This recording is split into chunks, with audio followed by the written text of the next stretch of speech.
दोस्तों, बिहार विधानसभा चुनाव 2025 के हलचलों के बीच भारतीय जनता पार्टी ने अपनी दूसरी उम्मीदवारों की सूची जारी कर दी है और इस सूची में सबसे ज्यादा ध्यान खींचने वाला नाम मैथिली ठाकुर का है। बिहार की अलीनगर विधानसभा सीट से मैदान में उतारी गई हैं मैथिली ठाकुर।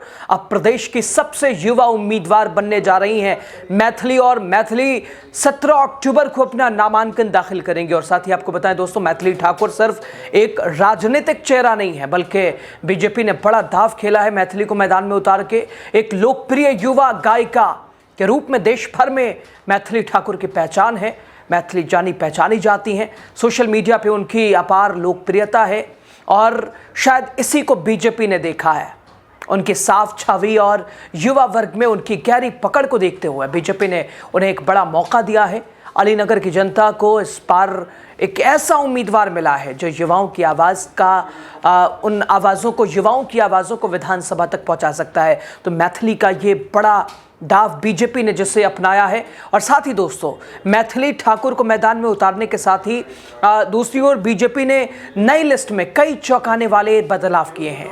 बीजेपी की पहली लिस्ट में भी कई बदलाव किए गए थे और बीजेपी ने कई पुराने जो नेता थे, जो विधायक थे, उनके भी टिकट काट दिए। यानी जो कद्दावर नेता थे, पहली लिस्ट में भी बीजेपी ने टिकट काटे और शायद ऐसे ही युवाओं को मौका देने के लिए जगह बनाई जा रही है। और ये उसके एडजस्टमेंट के लिए कोशिश बताई जा रही है कि युवाओं को बीजेपी मौका दे रही है और ऐसे चेहरों को जिनकी समाज में अपनी पकड़ है। यानी अगर वो ऐसे भी चुनाव लड़ते हैं तो चुनाव जीत ही जाएंगे, लेकिन बीजेपी के नाम पर चुनाव लड़ाने वाली बात नहीं है। शायद इसीलिए ये दूसरी लिस्ट में भी बहुत सारे ऐसे नाम हैं जो कि कटे बताए जा रहे हैं, जिन्हें उम्मीद नहीं थी कि ऐसा भी हो सकता है।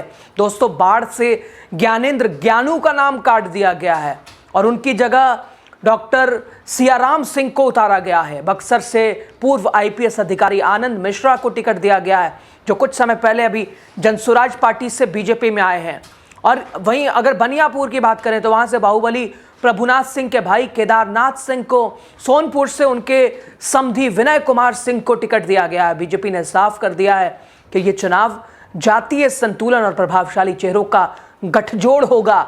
छपरा से सीएन गुप्ता का टिकट कटना और छोटी कुमारी को मौका मिलना बीजेपी के भीतर कई तरह की सियासत, कई तरह के मतभेद को उजागर करता है और बीजेपी का तर्क के नई पीढ़ी को मौका देना है और ये उसी का संकेत है। खैर दोस्तों, सबकी नज़र अब 17 अक्टूबर पर है, जब मैथिली ठाकुर अपना नामांकन करेंगी। सबसे युवा प्रत्याशी के तौर पर देखा जा रहा है मैथिली ठाकुर को, जिनके ऊपर भारतीय जनता पार्टी ने दाव खेला है। नई राजनीतिक यात्रा मैथिली की शुरुआत हो रही है। क्या जैसे सुरों की दुनिया में उनकी एक अलग वो सुरों की महारानी कही जाती थी, क्या राजनीति में भी उनकी साख मजबूत होगी? क्या बीजेपी के दाव के पीछे मैथिली खरी उतर पाएंगी? मैथिली क्या जिस तरह गायकी मंचों पर उनके सुरताल चलते हैं, उनकी लोकप्रियता, उनकी विश्वसनीयता दिखाई देती है, क्या चुनावी मंचों पे, क्या चुनावों में उनका दमखम दिखाई देगा? खैर, ये तो आने वाला समय बताएगा। लेकिन बीजेपी की ये दूसरी लिस्ट कई तरह से आपसी मतभेद की ओर इशारा करती है। बीजेपी की ये दूसरी लिस्ट